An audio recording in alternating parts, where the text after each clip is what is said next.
বিচারাধীনের তালিকা থেকে প্রায় 27 লক্ষের নাম বাদ। এবার তাঁদের আর ভোট দেওয়ার সম্ভাবনা কার্যত রইল না। সুপ্রিম কোর্টের প্রধান বিচারপতি সূর্যকান্তর মন্তব্য, ট্রাইব্যুনালের ওপর চাপ তৈরি হলে বিচারে তার প্রভাব পড়বে, ট্রাইব্যুনাল চালানোয় সমস্যা তৈরি হবে।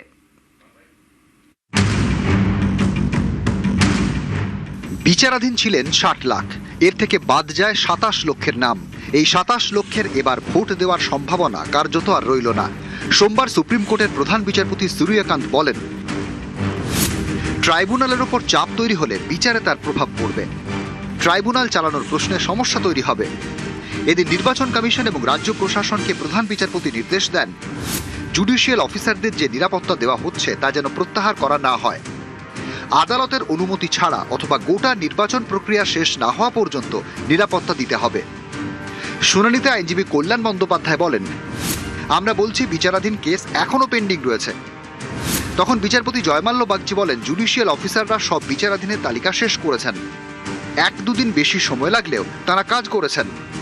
তখন ফের কল্যাণ বলেন, বিচারাধীনের তালিকা ক্লিয়ার হয়নি, এখনো পর্যন্ত 16 লক্ষের আবেদন ফাইল হয়েছে, তাদের অন্তত ভোট দিতে দিন। বিচারপতি বাগচি বলেন, কলকাতা হাইকোর্টের প্রধান বিচারপতির রিপোর্ট বলছে 34 লক্ষেরও বেশি আবেদন জমা পড়েছে। আইনজীবী বিকাশ রঞ্জন ভট্টাচার্য তখন বলেন, যাদের আবেদন গ্রহণ করা হয়েছে তাদের সবাইকে এবার ভোট দিতে দেওয়া হোক। এর প্রেক্ষিতে বিচারপতি বাগচি বলেন, অন্তর্বর্তীকালীন অনুমতি দেওয়া যায় না। এরপরে প্রধান বিচারপতি বলেন, আমরা সেক্ষেত্রে জুডিশিয়াল অফিসারদের নিয়োগের আগের অবস্থায় ফিরে যাব। মামলাকারীর আইনজীবী শ্যাম দিওয়ান বলেন, আগামী 1 সপ্তাহে যদি ভালো অগ্রগতি হয় তাহলে কনসিডার করা হোক, একটা সাপ্লিমেন্টারি তালিকা প্রকাশ করা হোক। তখন শীর্ষ আদালত জানায়, আমরা সেটার দিকে নজর রাখছি। কমিশনের আইনজীবী বলেন, আবেদন চলতে পারে, এটা কন্টিনিউয়াস প্রসেস। এই সময় প্রধান বিচারপতি বলেন, আজকে একটি আবেদন এসেছে, তারা ভোট দেওয়ার সুযোগ চাইছেন, সেরকমভাবে কিছু মানুষ নাম বাদ দেওয়ার জন্য আমাদের কাছে আসতে পারেন, এর জন্য আমরা একটা ব্যালেন্স করার চেষ্টা করছি। তখন আইনজীবী কল্যাণ বন্দ্যোপাধ্যায় বলেন, বাংলার মানুষ আপনাদের দিকে তাকিয়ে রয়েছেন, 34 লাখ মানুষ আবেদন করেছেন, মানে তারা বৈধ ভোটার। অর্থাৎ প্রশ্নটা রয়েই গেল, বিচারাধীন তালিকা থেকে বাদ যাওয়া 27 লক্ষ ভোটার কি এবার ভোট দিতে পারবেন? এ নিয়ে কোনো নির্দেশ এদিন দেয়নি সুপ্রিম কোর্ট। যেহেতু ট্রাইব্যুনালটা সুপ্রিম কোর্টের নির্দেশে তৈরি হয়েছে, 34 লক্ষ লোক অ্যাপিল করেছে, তাহলে এই 34 লক্ষ লোকের অ্যাপিলে যদি বৈধতা পাওয়া যায়, যদি তারা ভোটটাই দিতে না পারে, তাহলে তাদের কিছুই বাকি থাকছে না। আমরা জানি 132-তে তার পাওয়ার হচ্ছে আনলিমিটেড। সেই অর্ডারটা যদি হয় তাহলেই কিন্তু এই যারা মানুষ যদি বৈধ হিসেবে ঘোষিত করবে তাদেরকে, তারা ভোট দেওয়ার জায়গা তৈরি হবে। আজকে তো যেটা মনে হচ্ছে সুপ্রিম কোর্ট সেই পাওয়ারটা ব্যবহার করার দিকে ইঙ্গিত দিয়েছে। দেখা যায় যে ট্রাইব্যুনাল বললো যারা বৈধ ভোটার, তাহলে যদি ভোটটাই দিতে না পারে, তাহলে তো 132 পাওয়ারটার কোনো মানে গ্রাউন্ড লেভেলে ফাংশনিং বা মানুষ এফেক্টিভনেস পেত না। সেটা সুপ্রিম কোর্ট বলেছে, they will consider that article 132 যদি তারা এই যে আমাদের ইলেকশন রুল সেটা বাইপাস করে এই যারা বৈধ ভোটার হিসেবে ডিক্লেয়ার হবে তারা যেন ভোট দিতে পারে। অনেকের মতে আগেই সুপ্রিম কোর্টের মন্তব্যে ইঙ্গিত মিলেছে, বিচারাধীন তালিকা থেকে যাদের নাম বাদ গিয়েছে তারা ট্রাইব্যুনালে আবেদন করতেই পারেন, কিন্তু এবার তাদের ভোট দেওয়ার কার্যত আর সম্ভাবনা নেই। গত শুক্রবার বিচারপতি জয়মাল্য বাগচি বলেন, আমরা বৃহত্তর আর্কিটেকচার ভাবছি। একটি নির্বাচনের একটি কাট অফ তারিখ রয়েছে, তার বাইরেও একটি সাংবিধানিক অধিকার রয়েছে। ভোটার তালিকায় থাকা এবং পরবর্তী নির্বাচনে ভোট দেওয়া সেটি অনেক বেশি স্থায়ী এবং বৃহত্তর বিষয়। প্রধান বিচারপতি সূর্যকান্ত বলেন, আপনারা তো স্থায়ীভাবে বঞ্চিত হচ্ছেন না। নিউজ 18 বাংলা। নামবাদী স্বেচ্ছা মৃত্যুর আবেদন আরামবাগের 6 জনের। মহকুমা শাসকের মাধ্যমে স্বেচ্ছা মৃত্যুর আবেদন, সব নথি দেখানো সত্ত্বেও নাম বাদের অভিযোগ। আবেদনকারীদের মধ্যে অবসরপ্রাপ্ত শিক্ষিকাও। রাষ্ট্রপতিকে জানানোর জন্য আমরা এসডি অফিসে যাচ্ছি, এসডি অফিসের মাধ্যমে আমরা জানাবো। যদি এত কিছু থাকার পরেও আগামী দিনে আমাদেরকে এই ডিটেকশন ক্যাম্পে থাকতে হয়, তার থেকে তো মৃত্যু নেওয়া ভালো। তাই রাষ্ট্রপতিকে আবেদন করবো আমরা, তার থেকে আমাদের স্বেচ্ছায় আমাদের মৃত্যুর অর্ডার দেওয়া হোক, আমরা মরে যাবো, বেঁচে থেকে লাভ নাই। যদি ডিরেকশন কমপ্লেক্সে দেয় তার থেকে মৃত্যু নিয়ে ভালো। ভোটার লিস্টে সমস্ত কিছু ডকুমেন্টস আছে, তাতে যদি আমাদের নাম বাদ যদি যায়, আমাদেরকে সেই আসামের মধ্যে ডিটেনশন ক্যাম্পে যেতে হবে। সেই জন্য ওরা রাষ্ট্রপতির কাছে আবেদন করছে যে তার চেয়ে আমাদের স্বেচ্ছায় যাতে আমাদের মৃত্যু যাতে উনি যাতে অনুমতি দেন, সেই জন্য ওনারা এসডিও এর কাছে যাচ্ছে, এসডিও মারফত রাষ্ট্রপতির কাছে পাঠাবেন। রাষ্ট্রপতির কাছে স্বেচ্ছামুক্তির আবেদন করছে, এটা সম্পূর্ণভাবে একটা নাটক। আর এই নাটকে যারা ওদেরকে দিয়ে করাচ্ছে তারাও এর সাথে জড়িত আছে। একটা স্বতন্ত্র দপ্তরকে অপমান ছাড়া কিছু নয়। যার নাম বাদ গেছে সে তার নাম বাদ যাওয়ার কারণে আইডেন্টিটি প্রুফ দিতে পারেনি, বাদ গেছে।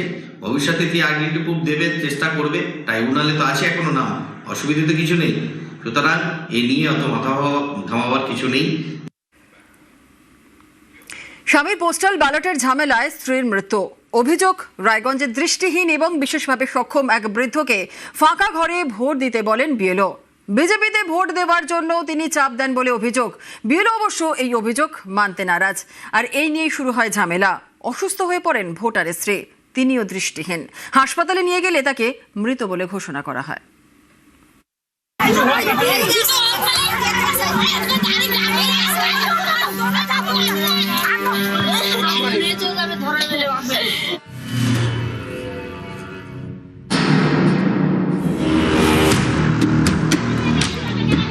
তেইশে এপ্রিল রায়গঞ্জে ভোট। তার আগে সোমবার থেকে পোস্টাল ব্যালটে ভোট শুরু। এই ভোট নিয়েই সোমবার অশান্তি, ভোটারের স্ত্রীর মৃত্যু।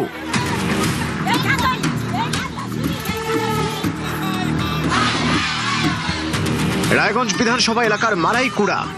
এখানকার বাসিন্দা আকালু হোসেন, বয়স 85, দৃষ্টিহীন, হাঁটতেও পারেন না। আকালুর স্ত্রী তসলিমানও দৃষ্টিহীন, তার বয়স 62।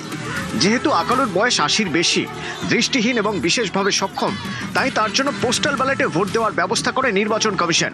সেই মতো সোমবার আকালুর বাড়িতে যান বিএলও অরূপ সুর রায়, তার সঙ্গে কমিশনের 3 প্রতিনিধি। অভিযোগ, ভোটের সময় আকালু ছাড়া সকলকে ঘর থেকে বেরিয়ে যেতে বলেন বিএলও। এতে আপত্তি করেন দৃষ্টিহীন আকালুর মেয়ে, কিন্তু বিএলও নাকি কোনো কথাই শুনতে চাননি। অভিযোগ, তিনি আকালুকেই ভোট দিতে বলেন। এরপরেই বাড়ি থেকে বেরিয়ে বিষয়টি সকলকে জানান আকালুর মেয়ে। বেঁধে যায় গোলমাল, ঘটনাস্থলে পৌঁছয় পুলিশ, কেন্দ্রীয় বাহিনী। অভিযোগ, এসবের মধ্যে অসুস্থ হয়ে পড়েন আকালুর দৃষ্টিহীন স্ত্রী। রায়গঞ্জ মেডিকেলে নিয়ে গেলেও বাঁচানো যায়নি। বলছে কি আমার এনাকে ভোট দিতে লাগবে, না দিলে এদেরকে তুলে নিয়ে যাবে। আমি দিব, আমার মা অসুস্থ, দেখতে পাই না। বলছে না ওনাকে দিতে হবে, ওনায় না দিলে আমি ওদেরকে উঠিয়ে নিয়ে যাবো। ওরা অফিসার গুলা বলেছিল, ওই ভয়ে তো আমার মা স্ট্রোক করে মারা গেছে। আমার মায়ের মৃত্যুর জন্য ওরাই দায়ী। এই ঘটনার পর ক্ষোভে ফেটে পড়েন স্থানীয়রা। তাদের অভিযোগ, বিজেপির হয়ে ভোট চুরির চেষ্টা করছিলেন বিএলও, তাকে আটকে রাখা হয়, বন্ধ হয়ে যায় ভোট গ্রহণ। আমরা এরা যে ভোট করতে আসছে প্রথমত কোনো পার্টিকে জানায়নি, এখানে বুথ এজেন্টদেরও জানানোর চেষ্টা করেনি, কারণ ফাইন এরাই বিজেপির সবকিছু করবে। হঠাৎ করে আসছে, তাহলে কি এটা ভোট চুরি করতে আসছে? ওই বাড়ির লোককে বলেছিলাম আমি সকালবেলায় যে আজকে আসবে, ওরা বলছে যে কেন আমি আগের থেকে জানাইনি এদেরকে। ওদের সন্দেহ যে ভোট জানানো হয়নি, কোথায় পড়বে না পড়বে ওরা জানে না। আকালুর বাড়িতে যান রায়গঞ্জের তৃণমূল প্রার্থী কৃষ্ণ কল্যাণী, ধমক দেন বিএলওকে। আপনার কি ভোট দেওয়ার অধিকার আছে? তাহলে আপনি কেন বাড়ির লোককে বের করে আপনার ভোটটা দিতে গেলেন? বাড়ির লোক অন্ধ লোক উনি দিবে না, তাহলে আপনার অফিসে ভোটটা দিয়ে দিতেন বিজেপিকে, তাহলে তো কমসে কম প্রাণ হয়ে যেত না। আপনি বিজেপির কৃতদাস হয়ে এখানে কাজ করতে হচ্ছে তো একদম মামলা হবে। ভোট নিতে আসছেন, কেন পরিবার ভোট দিতে পারবে না? অন্ধ ক্ষমতায় আসার জন্য মানে ভোটটা কেড়ে নেওয়ার একটা চক্রান্ত করতেছে, ষড়যন্ত্র করতেছে। আপনারা সজাগ থাকুন, এরা ছলে বলে কৌশলে ষড়যন্ত্র, এদের কাছে মানুষের মৃত্যুর কোনো মূল্য নেই। অবিরাম এখনই ওনাদেরকে গ্রেফতার করতে হবে। আমি যে প্রথম যে শুনেছি কি ওখানে অসুস্থ হয়ে গেছিলেন উনি, আমাদের টিম ভালো করে গিয়েছিল। ওনার এজ একটু বেশি ছিল, উনি আগে থেকে অসুস্থ ছিলেন। পোস্টাল ব্যালটে ভোট হয় কিভাবে? প্রথমে ভোটারের বাড়িতে বিএলও যান। রাজনৈতিক দলগুলির এজেন্টরা যেতে পারেন, আবার নাও যেতে পারেন। ভোটার বলে দেন তার হয়ে কে ভোট দেবেন। ভোটারের থেকে বিএলও প্রয়োজনে জানতে চাইতে পারেন, সংশ্লিষ্ট এই ব্যক্তি আপনার হয়ে ভোট দেবেন তো? এই ব্যক্তির উপর পূর্ণ আস্থা আছে তো? কোনো রকম চাপে পড়ে বা ভয়ে এই ব্যক্তিকে দিয়ে ভোট দেওয়াচ্ছেন না তো? ভোটার সম্মতি দিলে সংশ্লিষ্ট ব্যক্তি ভোট দেন। অভিযোগ, রায়গঞ্জে এসব কিছুই হয়নি। দৃষ্টিহীনকেই নাকি ভোট দিতে বলেন বিএলও, জানিয়ে গোলমাল। এর মাঝে পড়ে ভোটারের দৃষ্টিহীন স্ত্রী প্রথমে অসুস্থ হয়ে পড়েন, তারপর মারা যান। রায়গঞ্জ থেকে মুক্তা সরকার, নিউজ 18 বাংলা।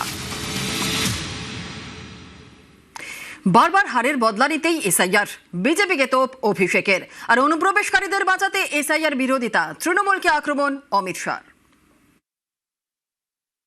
তাদেরকে কড়ায় গন্ডায় 2024 সালে আমরা জবাব দিয়েছিলাম। প্রতিশোধ নিতে মানুষকে লাইনে দাঁড় করিয়ে SIR এর মাধ্যমে ভোটাধিকার কেড়ে নিয়েছে। আমাদের জবাবটাও মায়েরা লাইনে দাঁড়িয়েই দিতে হবে। বাংলায় একটা কথা আছে, স্যাকড়ার ঠুকঠাক কামারের একঘা, 100 সোনার কি 1 লোহার কি। আপনি সেই কোপ মারার সুযোগটা আগামী 29 তারিখ পাবেন। তাদেরকে জবাব এমনভাবে দিতে হবে, বাংলার সাথে বেইমানি করার আগে যেন বিজেপির বহিরাগত নেতারা 100 বার ভাবে। SIR हो रहा है, घुसपैठियों के नाम निकल रहे हैं। ममता दीदी चुनाव आयोग का विरोध कर रही। घुसपैठियों को मतदाता सूची से हटाना चाहिए या नहीं हटाना चाहिए, ये ममता दीदी इनको बचाना चाहती है। নিউজ আইপ্যাকের সহ প্রতিষ্ঠাতা গ্রেফতার, দুর্নীতি মামলায় ধৃত বিনেশ টান্ডেল। বিনেশ আইপ্যাকের সহ প্রতিষ্ঠাতা এবং অন্যতম ডিরেক্টর। আর্থিক দুর্নীতির অভিযোগে গ্রেফতার করলো ইডি। আরো বিস্তারিত জানাবে মৈত্রী রয়েছে আমাদের সঙ্গে। মৈত্রী, দেখো গতকালই বিনেশ টান্ডেল তাকে জিজ্ঞাসাবাদের জন্য এনফোর্সমেন্ট ডিরেক্টরেটের অফিসে ডাকা হয়েছিল এবং তারপরে গতকাল রাতেই বিনেশ টান্ডেলকে গ্রেপ্তার করা হয়। গতকাল গভীর রাতেই বিনেশ টান্ডেলকে পাটিয়ালা হাউস কোর্টের বিচারক মিস শেফালি বর্মালা টন্ডনের বাসভবনে নিয়ে গিয়ে তাকে সেখানে অ্যাপিয়ার করানো হয় এবং অ্যাডিশনাল সেশন জাজ তাকে 10 দিনের এনফোর্সমেন্ট ডিরেক্টরেটের কাস্টাডি দিয়েছে। মূলত মানি লন্ডারিং সংক্রান্ত মামলায় গ্রেপ্তার করা হয়েছে এবং সেক্ষেত্রে তার বিরুদ্ধে এনফোর্সমেন্ট ডিরেক্টরেটের তরফ থেকে অভিযোগ যে দিল্লি পুলিশের একটি FIR রুজু হয়েছিল, তারই তদন্তে গিয়ে দেখা গিয়েছে যে একাধিক আনসিকিউর্ড লোন, কোনো বিজনেস ক্রেডেনশিয়াল ছাড়া ভুয়ো বিল, ইনভয়েসেস, এমনকি আন্তর্জাতিক হাওয়ালার সঙ্গেও যুক্ত পাওয়া গিয়েছে আইপ্যাক এবং বিনেশ টান্ডেলকে, যিনি 33% শেয়ার হোল্ডার এই আইপ্যাক সংস্থার। এবং সেই কারণেই তাকে গ্রেপ্তার এবং এনফোর্সমেন্ট ডিরেক্টরেটের তরফ থেকে জানানো হয়েছে যে তাদের তদন্ত চলছে এবং এখনো পর্যন্ত প্রায় 50 কোটি টাকার মানি লন্ডারিং এর খোঁজ তারা পেয়েছে এবং সেই কারণে বিনেশ টান্ডেলকে গ্রেপ্তার। ধন্যবাদ।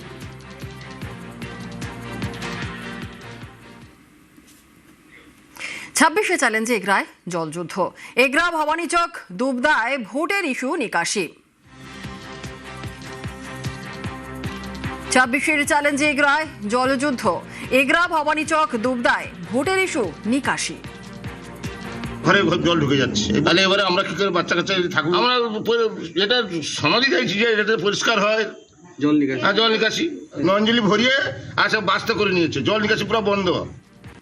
আর জিতলে নিকাশি সমস্যা সমাধানের আশ্বাস বিজেপি প্রার্থী দিব্যেন্দু অধিকারীর। সর্বত্রই শুধু একটা এগরা বিধানসভা হয়নি,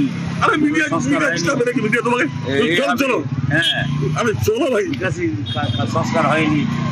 আমরা এই ব্যাপারে আমাদের সরকার বদ্ধ সংস্কার আমরা নিশ্চিতভাবে। আর এদিকে পাল্টা সরব তৃণমূল প্রার্থী তরুণ কুমার মাইতি। নিকাশি সমস্যা মেটাবে তৃণমূলই দাবি তার। জল নিকাশির সমস্যা নয়, জলগুলো বেরিয়ে যেত মাঠে। যারা মাঠগুলো নতুন কিনে ঘর করেছেন তারা মাঠগুলোকে বন্ধ করে দিয়েছেন, সেই কারণে ওখানে জল বেরোচ্ছে না। একটা দুটো কালভার্ট বসালে জলগুলো বেরিয়ে যাবে। তাদের সঙ্গে এমিকেবলি বসে কি করা যায় দেখব। রাস্তা, হাসপাতাল, রেল স্টেশন, বাগদার ভোটারদের নানা দাবি, প্রার্থীদের মুখে প্রতিশ্রুতি। প্রত্যেকবারই ভোটে আসলে প্রতিশ্রুতি দিচ্ছে, কিন্তু সেটা ভোট চলে গেলে সেটা আর কোনো ধামাচাপা দেওয়া পড়ে যাচ্ছে। উত্তর 24 পরগনার বাগদা ঠাকুরবাড়ির এলাকা, মতুয়াদের খাস তালুক। বাগদা মূলত কৃষি প্রধান এলাকা। এখানে অধিকাংশই কৃষক, চাষবাস করে দিন চলে। অভিযোগ, ঘাম ঝরিয়ে চাষ করলেও ঠিকঠাক ফসলের দাম মেলে না। শুধু এই সংরক্ষণ ব্যবস্থা নেই বলে, সংরক্ষণ ব্যবস্থা যদি থাকতো আজকে চাষিরাও উপকৃত হতো। যে যখন আসে সে তখন গাল ভরা দেয়, সব দলই সব করে দেবো। বাগদায় নেই রেল লাইন, নেই কোনো রেল স্টেশন, যেতে হয় 20 কিলোমিটার দূরে বনগায়। দীর্ঘদিন ধরেই তাই স্টেশনের দাবিতে সরব বাগদার বাসিন্দারা। সত্যি সত্যি আমাদের রেল লাইনের অবশ্যই রেলের প্রয়োজন। যে কতখানি যে আমরা ভুক্তভোগী, সে রাত্রেবেলা যখন আমরা বেরোই কলকাতায় মার্কেটিংয়ে, আসবার সময় বনগাঁ এসে মুক্তপুরে রাস্তাঘাটের যা পরিস্থিতি, সত্যি সত্যি আমাদের ট্রেন লাইনের অবশ্যই প্রয়োজন। প্রতি বছর এক একজন এক রকম বলেন, কিন্তু বাস্তবটা কখনো রূপ দেয় না। বাস্তবে যদি আমাদের ট্রেন লাইন হয় আমরা উপকৃত হব। বাগদা গ্রামীণ হাসপাতাল স্থানীয়দের বড় ভরসা। বাসিন্দাদের দাবি এই হাসপাতাল আরো উন্নত করা হোক, আনা হোক অত্যাধুনিক সরঞ্জাম। এই বাগদায় পাকা সেতুর দাবিও দীর্ঘদিনের। বাগদায় বিভিন্ন এলাকায় এখনো বাঁশের সেতু, বর্ষায় দুর্ভোগের এক শেষ। আবার কোথাও ব্রিজের বেহাল দশা। অভিযোগ কোথাও কোথাও ব্রিজ তৈরির পর সংস্কারই হয়নি। প্রত্যেকবার ভোট আসে, ভোট যায়, সে নির্বাচনী পঞ্চায়েত ভোট হোক আর বিধানসভা ভোট হোক, আমাদের রাস্তার বেহাল দশা। এই রাস্তা যাতায়াত করতে গিয়ে অনেক সময় দু একটা গাড়ি পাল্টিও খেয়ে যায়, অনেক চাষিদের ভ্যান উল্টেও পড়ে যায়। আশ্বাস প্রত্যেকবার দেয়, কিন্তু আসে ভোট যায়, কিন্তু কখনো রাস্তার প্রতীক আমরা পাই না। স্থানীয়দের নানা দাবি, প্রার্থীদের মুখে প্রতিশ্রুতি। খুব কম সময় পেয়েছি আমি বাগদার জন্য কাজ করবার জন্য। আমাকে অন্তত 5 বছর সময় দিতে হবে। সে ডিমান্ডগুলো চেঞ্জ করবার জন্য তো আমাকে সুযোগ দেওয়া উচিত। আমি আগামী দিনে যদি 26-এ ওনাদের সকলের আশীর্বাদ নিয়ে আসতে পারি, প্রত্যেকটা মানুষের চাহিদা আমি পূর্ণ করতে চাই। এবং রেল লাইন যেটাও হয় সেটাও যেন করবার চেষ্টা করব আমি 5 বছর। 1.5 বছরে যদি ব্রিজ আমি 3টে স্যাংশন করতে পারি, 5 বছরে তো আরও বেশি হয়তো আমি স্যাংশন করবো। আরও যেটা ডিমান্ড আছে আমি সব পূর্ণ করব। এখানে যখন বিধায়িকা হয়ে আসব, তো এখানে প্রথম কৃষির যে বিষয়টা সেটা যেরকম নজর রাখবো, তার পাশাপাশি যাতে এই জল নিকাশের ব্যবস্থাটা সব থেকে গুরুত্বপূর্ণ। কোলেস্ট্রল থেকে শুরু করে মৎস্য চাষ করে সেটা যাতে সুন্দরভাবে ক্লিয়ার হয় সেদিকে খেয়াল রাখবো। মানুষের উন্নয়নের সাথে এই হাসপাতালটা কীভাবে ডেভেলপ করা যায় তার দিকে নজর রাখবো। আমি যে মালিপোতায় গিয়েছিলাম সেখানে একটা বড় সমস্যা আছে ব্রিজের, যেটা মানে একদম গুরুত্বপূর্ণ যে ব্রিজ, সেইটাই প্রথমে কাজ করব। বাগদার মানুষের সেন্টিমেন্ট যেটা নিত্য প্রয়োজনীয় রেলপথ, কৃষিভিত্তিক এলাকা, সেখানে আবশ্যিক কোল্ড স্টোরের প্রয়োজন। বাগদার একটা মাত্র রুরাল হসপিটাল স্টেট জেনারেল রূপান্তরিত করা আজ পর্যন্ত কেউ রূপায়ণ করতে পারেনি। রাস্তাঘাট, বিভিন্ন নদী নালাগুলো যেভাবে শুকিয়ে যাচ্ছে, আগামী 4 তারিখের পর আপনার বাগদার মানুষের ভূমিপুত্র হিসাবে যদি কংগ্রেসকে আশীর্বাদ করেন, 4 তারিখের পর থেকে রূপায়ণের জন্য প্রাণপণ চেষ্টা করব। উত্তর 24 পরগনার বাগদা থেকে অনিরুদ্ধ কীর্তনিয়া, নিউজ 18 বাংলা। আর এবার ওয়েদার আপডেট। চৈত্র সংক্রান্তিতে গরমে হাঁসফাঁস বাংলা। কেমন থাকবে ওয়েদার, কি বলছে হাওয়া অফিস? আমাদের সঙ্গে রয়েছেন আমাদের প্রতিনিধি বিশ্বজিৎ সাহা। বিশ্বজিৎ, দক্ষিণবঙ্গে কেমন ওয়েদার থাকবে, কি বলছে হাওয়া অফিস খুব সংক্ষেপে? দেখো, দক্ষিণবঙ্গে পয়লা বৈশাখ আগামীকাল বৃষ্টির সম্ভাবনা রয়েছে পশ্চিমের বেশ কিছু জেলাতে, এবং আগামী পরশু দিন অর্থাৎ পয়লা বৈশাখ এবং তার পরের দিন বুধ বৃহস্পতিবার দুদিনই বৃষ্টির সম্ভাবনা রয়েছে। তবে এই বৃষ্টিতে গরম কাটবে না, গরম এবং অস্বস্তি ক্রমশ বাড়বে। রবিবার পর্যন্ত গরম এবং অস্বস্তির সতর্কবার্তা জারি করা হয়েছে বাঁকুড়া, পুরুলিয়া, পশ্চিম মেদিনীপুর, ঝাড়গ্রাম, পশ্চিম বর্ধমান, বীরভূম, এই জেলাগুলিতে গরম এবং অস্বস্তির সতর্কবার্তা রয়েছে। তবে কলকাতাতেও গরম এবং অস্বস্তি ক্রমশ বাড়তে থাকবে। রবিবার পর্যন্ত এই সতর্কবার্তা থাকবে, গরম এবং অস্বস্তিকর আবহাওয়া থাকবে। তবে তার মাঝে বিক্ষিপ্তভাবে এই বৃষ্টি পশ্চিমের জেলাগুলিতে চলে এলাম। বেশ, ধন্যবাদ। আর উত্তরের দিকেও নজর রাখতে হচ্ছে। উত্তরের জেলাতেও বাড়বে গরম। উত্তরের 5 জেলাতে বজ্রবিদ্যুৎ সহ বৃষ্টির সম্ভাবনা রয়েছে, আর সঙ্গে 30 থেকে 40 কিলোমিটার বেগে দমকা জোড়ো হাওয়া। দার্জিলিং, জলপাইগুড়ি, কালিম্পংয়ে বেশি বৃষ্টির সম্ভাবনা রয়েছে। উত্তরে বৃষ্টি কমায়, কিন্তু তারপর চড়বে পারদ। উত্তরের জেলায় 3 থেকে 4 ডিগ্রি চড়বে পারদ।